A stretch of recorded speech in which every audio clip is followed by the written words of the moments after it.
लागू घातलेल्या जिल्हा परिषद पंचायत समिती निवडणुकीच्या प्रचार शुभारंभानिमित्त या मोगमवाडी गावाच्या बाळूमामांच्या मंदिराच्या समोर या ठिकाणी उपस्थित या कुची जिल्हा परिषद गटातील उमेदवार आपले युवक नेतृत्व इंद्रजित कोळेकर, त्याचबरोबर या ठिकाणी उपस्थित आपल्या पंचायत समिती गटातील या ठिकाणी कोकळे पंचायत समिती गटातील मीनाताई ओलेकर उपस्थित, त्यांच्या प्रचारासाठी जमलेल्या सर्व माता भगिनी, सर्व या ठिकाणी प्रमुख नेते मंडळी, अमोल भाऊ आहेत, आत्ता ज्यांनी प्रतिक्रिया दिली ते आपले पुजारी मामा, सर्वजण मान्यवर उपस्थित, सर्व कार्यकर्ते.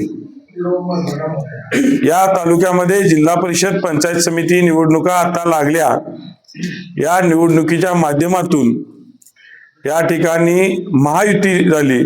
भारतीय जनता पार्टी, राष्ट्रवादी काँग्रेस पार्टी, जनसुराज्य शक्ती, त्याचबरोबर या ठिकाणी RPI, आणि हे प्रचार शुभारंभ होत असताना सर्वप्रथम मी कालच जी दुःखद घटना घडली, या राज्याचे उपमुख्यमंत्री आदरणीय अजितदादा यांचं दुःखद निधन झालं. सर्वप्रथम मी या ठिकाणी दादांच्या आत्म्यात चिर शांती लाभो भावपूर्ण श्रद्धांजली वाहतो. आज आपण गोळा झालोय या निवडणुकीनिमित्त. या तालुक्यातील तुम्ही सर्वजण चित्र बघताय. एकीकडे धनशक्ती आणि एकीकडे जनशक्ती असं चित्र या तालुक्यामध्ये उभा झालेलं आहे. विरोधी पक्षातले प्रत्येक जिल्हा परिषद गटातले उमेदवार बघा, विरोधी पक्षातले प्रत्येक पंचायत समिती गटातले उमेदवार बघा. त्या उमेदवारांना उमेदवारी देत असताना फक्त आणि फक्त पैसे किती खर्चतोय, किती ताकद लावतोय हे बघून उमेदवारी दिलेले. जो उमेदवारी एसीच्या गाड्यातून फिरतात, जनसामान्यांचा संपर्क नाही, जनतेशी नाळ जोडलेली नाही, अशी माणसं या ठिकाणी तुतारी राष्ट्रवादीकडून उभा करण्यात आली. तीच माणसं या तालुक्यातल्या जनतेच्या डोक्यावरती लादण्यात आली. भले ते ढालगाव गटात असो किंवा कुची गटात असो किंवा आता रांजणी सारख्या गटामध्ये, इथं सांगायची परिस्थिती नाही, हा गट वेगळा आहे, पण मतदारसंघाच्या बाहेरील माणसं या ठिकाणी त्या मतदारसंघाच्या जनतेवरती लादण्यात आली. या कुची गटाच्या बाबतीत सांगायचं झालं, जिल्हा परिषदला आली जो माणूस आहे तोच, पंचायत समिती आली सभापती पदावर तोच व्यक्ती, ग्रामपंचायत असली गावात त्यालाच सरपंच. याचा अर्थ या ठिकाणी पैसा आणि कॉन्ट्रॅक्टर, तू 50 लाख खर्चतोयस का, तू 1 कोटी खर्चतोयस का, हे बघून उमेदवारी देण्यात आल्या. पण आपण महायुतीने मात्र या ठिकाणी कार्यकर्त्याची ताकद, ही हक्काची भाकरी आहे कार्यकर्त्यांची. पंचायत समिती, जिल्हा परिषद, ग्रामपंचायत, त्या कार्यकर्त्याला न्याय देण्याचं काम महायुतीच्या माध्यमातून झालेलं आहे. घोरपडे सरकारांच्या माध्यमातून असू दे, या ठिकाणी जनसुराज्य सामान्य माणसाला तिकीट दिलेलं आहे. आज या ठिकाणी तुम्ही बघताय, या जिल्हा परिषद गटामध्ये इंद्रजित सारखा युवक जो सदैव या आपल्या दैवताची पूजा करतेत, त्या बाळूमामाच्या पायरीची सेवा करतेत, अशा भक्ताला तिकीट दिलंय. आणि एकीकडं स्वर्गीय आराराबा वारल्यानंतर दुसऱ्या दिवशी पक्ष बदलणाऱ्या माणसांना तिकीट परत आणि दिले.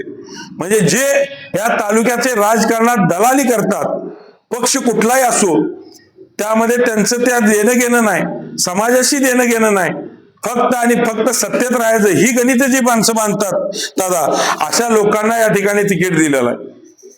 या पंचायत समिती गटामध्ये तुम्ही बघा, जो माणूस इथं स्थानिक राहायला नाही, जो माणूस कवट्यात राहायला असतो, अशा माणसांना उमेदवारी दिलेले एका सामान्य माणसाच्या विरोधात. माझ्याकडे ही विरोधी पक्षाचा उमेदवार आला होता, आम्हाला तिकीट द्या म्हणून, संघात सरकारांकडे गेला होता, आम्हाला तिकीट द्या म्हणून, आणि कुठंच काही मिळत नाही म्हणल्यानंतर परत मग तुतारीकडे जाऊन तिकीट घेतलं. याचा अर्थ तुम्ही लक्षात घ्या, तळागाळातल्या जनतेला नाळ यांना नाही, यांना फक्त तिकीट मिळवायचं. मी 50 लाख खर्च, माझ्याकडे आले होते, हे देवळात सांगतो मी, विरोधी पक्षाचा उमेदवार माझ्याकडे आले होते, मी एवढं खर्चतो तेवढं खर्चतो, मला उमेदवारी द्या. मी त्याचा विचार केला नाही. भारतीय जनता पार्टीनं, आमच्या पक्षातल्या तालुक्यातल्या ज्येष्ठ नेत्यांनी, जिल्ह्यातल्या ज्येष्ठ नेत्यांनी, जिल्हाध्यक्षांनी विचार केला नाही. सामान्य पोरगा आहे ना, ठीक आहे, बैल सांभाळतोय ना, असू दे, सामान्य घरातला उमेदवार तुम्ही द्या. पैशाचा विचार कसलाही केला नाही. आज जनतेशी नाळ जोडलेला माणूस आहे. गोरगरिबाची इलेक्शन आहे. एकीकडे धनशक्ती आहे, एकीकडे जनशक्ती आहे. हा ठीक आहे, या इलेक्शनला तुम्ही वापरचेला पैसा. आज सत्तेत कोण आहे? वर्षानुवर्ष तुमची कामं कोण करतंय? आज अजितदादा आज गेले दुर्दैवी. कामाची माणसं भारतीय जनता पार्टी बघा, वर सत्ता कोणाची आहे? नरेंद्र मोदी साहेब आहेत देशात. या ठिकाणी देवेंद्रजी आहेत.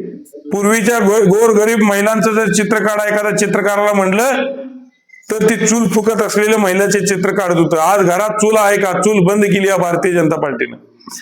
आज तुम्ही बघा, शौचालय, घराघरात शौचालय निर्माण, लाखो करोडो शौचालय आहेत, लाखो करोडो घरकुल योजना निर्माण झालेल्या आहेत. महिलांना लाडकी बहीण योजना, घराघरातल्या आई या बहिणींना आज लाडक्या बहिणीच्या योजनेच्या माध्यमातून आधार देण्याचं काम कुणी केलेलं आहे? तर या महायुती सरकारने केलेलं आहे. आपल्या गरजा कोण काढतंय? बघा तुम्ही, पूर्वीच्या काळी आज आपल्या बिरोबा मंदिरला मी जबाबदारीने सांगतो, 2 कोट 5 कोट दिले तर पाक दिंडोरा पेटला जात होता अखंडित तालुक्यात, जिल्ह्यात. पण या सरकारनं आदरणीय गोपीचंद पडळकर साहेबांच्या माध्यमातून या समाजाला न्याय दिला. 150 कोटी रुपये, 150 कोटी रुपये म्हणायचे कशाला? 150 कोटी रुपये या ठिकाणी आराखडा, इथं बसलेत पुजारी, 150 कोटीचा आराखडा मंजूर केलाय. मी परवा ते बटू मास्तरना घेऊन गेलो होतो, तिथला अंदाज घेतला. आम्ही सुद्धा या ठिकाणी त्या मंदिरासाठी 5 कोटीचं तीर्थक्षेत्रामधून चारी बाजूला तिथं आंघोळीची सोय, त्या पद्धतीने प्रस्ताव आज 5 कोटीचा केलेला आहे. प्रत्येक भागात तिथं लोकांना सोय व्हावी. आज भारतीय जनता पार्टी काय करते बघा. आज गोपीचंद पडळकर साहेबांच्या माध्यमातून अखंड राज्यातल्या समाजाला न्याय देण्याचं काम भारतीय जनता पार्टीने केलेलं आहे. यापूर्वीचा इतिहास बघा, 5 कोटी 2 कोटी द्यायचे आणि आम्ही निधी दिला म्हणायचं. ताकदीने या ठिकाणी महायुतीचं सरकार काम करत आहे. आया बहिणींसाठी काम करत आहे, विद्यार्थ्यांसाठी काम करत आहे, गोरगरीब जनतेसाठी काम करत आहे. आणि या ठिकाणी राजकारणातली, या तालुक्यातील एजंटगिरी, दलाली जर मोडून काढायची असेल तर अशा होतकुरू युवकांना, इंद्रजित सारख्या युवकाला, आज गजानन सारख्या सामान्य कुटुंबातल्या पोराला ताकद द्यायची तुमची जबाबदारी आहे. नाहीतर हाय 4 दिवसाचं इलेक्शन झालं, घराची संबंध, अडीअडचणी जाणणारी माणसं, अडीअडचणी जाणणारा पक्ष कुठला असेल तर ही महायुती आहे. कोण आहेत आपली माणसं, कोण आहेत ही ओळखून या ठिकाणी महायुतीच्या उमेदवारांना प्रचंड बहुमताने विजय करण्याची जबाबदारी तुमची आहे. या ठिकाणी इंद्रजित उभारले जिल्हा परिषदसाठी, त्यांचं चिन्ह आहे घड्याळ. या ठिकाणी मीनाताई उभारलेत ओलेकर, त्यांचं चिन्ह आहे कमळ. या ठिकाणी महायुती सरकार आहे. या दोन्ही उमेदवाराच्या पाठीमागे तुम्ही सर्वसामान्य जनतेने ताकद लावावी, हीच या ठिकाणी तुमच्या सर्वांना विनंती करतो. येणाऱ्या काळात सत्तेच्या माध्यमातून